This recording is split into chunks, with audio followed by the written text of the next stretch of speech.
Great to be here with you guys today. Well, it didn't take long for Alyssa Thomas to be proven as a lie. Didn't take long at all. She says, oh, Kathy Engelbert. Oh, I haven't heard from Kathy Engelbert. Well, actually, Kathy Engelbert reached out to you last week. Remember, Alyssa? You guys communicated through text message last week. Oh, but that doesn't really fit into your victimhood narrative, does it? The debate began after Alyssa Thomas spoke openly about the online abuse WNBA players continue to face.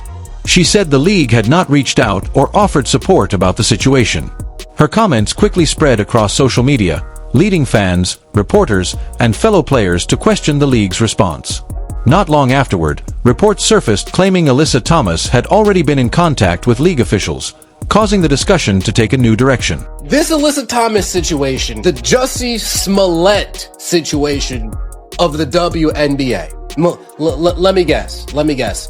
After they sent you those messages, Alyssa Thomas, it ended with, "This is Clark country," and they chased you away. Then we have the New York Liberty fans booing Commissioner Kathy Engelbert, which I find interesting. I find the New York Liberty fans booing Kathy Engelbert interesting because, correct me if I'm wrong, Kathy Engelbert wore a new... Several reporters covering the WNBA later revealed that Alyssa Thomas had recently spoken with Commissioner Kathy Engelbert. The biggest question was never about whether the conversation happened. Instead, people focused on how that communication was described in public. That detail became the main source of the controversy. Finals series was riddled with calls going against the Minnesota Lynx because it was, wait for it, allegedly fixed rig at the New York Liberty to win a championship. And they're booing the commissioner? Let's get right into it, shall we? Like the video, hype the video. Let me know your thoughts in the comment section below and subscribe to the channel. That would mean so much to me. Let's start with Alyssa Thomas on recent online harassment. The situation reached another level during a nationally televised game. Inside a packed arena, loud boos echoed through the crowd. The frustration wasn't aimed only at the players. Many fans were also reacting to league leadership, recent decisions, and the growing tension surrounding the WNBA. For a lot of people, the issue had become much bigger than one comment. It was about confidence in the league. She remains silent, and that's unfortunate when our lives are being threatened.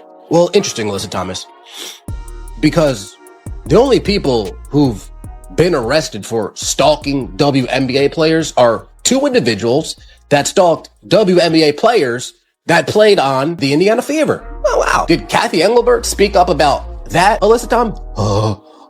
But Caitlin Clark's not black. When Sophie Cunningham's stalker got her, did Kathy Engelbert speak about? But Sophie Cunningham's not lesbian. No one can deny that online harassment is a real problem in sports. Both veteran players and newcomers have dealt with hateful messages and serious threats. At the same time, this situation created another important conversation. Where should the line be between raising awareness and influencing public opinion? And how much responsibility should the league take for what happens online? In the throat. Now I mentioned this. Oops, excuse me.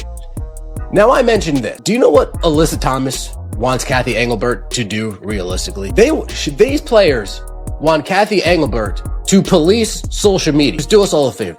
Go to your safe space on Threads. Go to your safe space on Blue Sky and stop swimming in the deep. Stop swimming with the sharks. Go to your echo chamber, Blue Sky, go to the echo chamber and Threads and just leave us all alone with your victim Olympics, please.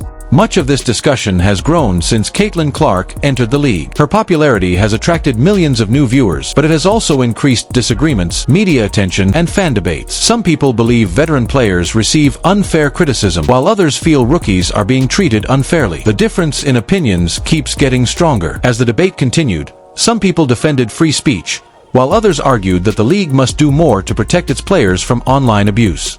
With pressure building, Commissioner Kathy Engelbert released a statement saying the WNBA strongly rejects all forms of hate and remains committed to protecting the safety and well-being of every player. As more people talked about the story, news outlets covered it from different angles. Some focused on online harassment, others examined the league's response, player treatment, and questions about fairness. In today's sports world, public opinion can change almost instantly, and once people choose a side, changing that perception becomes very difficult. chamber and threads and just leave us all alone with your victim Olympics, please. Please. Well, what do you want, Kat? What do you want? Alyssa Thomas, you want to get rid of free speech? Is that what you want, Alyssa Thomas? You want to get rid of free speech, Alyssa Thomas, huh? Me words hurt? Oh. Now, Kathy Engelbert, of course, felt the pressure from the mob, felt the pressure from the WNBA old guard, and said, oh, fine, I'll put out a statement. Fine. The WNBA vehemently condemns any and all forms of hate. This controversy goes beyond Alyssa Thomas. It highlights a league facing new challenges as its popularity continues to grow. More fans bring more attention, but they also bring greater pressure. The biggest challenge now is whether the WNBA can protect its players, stay transparent, and keep fans engaged without allowing controversy to dominate the conversation. A fist in her neck, while Caitlin Clark has stalkers being arrested, while Sophie Cunningham has stalkers being arrested, while Maisha Hines-Allen's getting called a coon on the court. Kathy Engelbert comes out, scared of the big bad Alyssa Thomas, and has to put out a statement. But now, Alyssa Thomas said, we have yet to hear anything from Kathy Engelbert.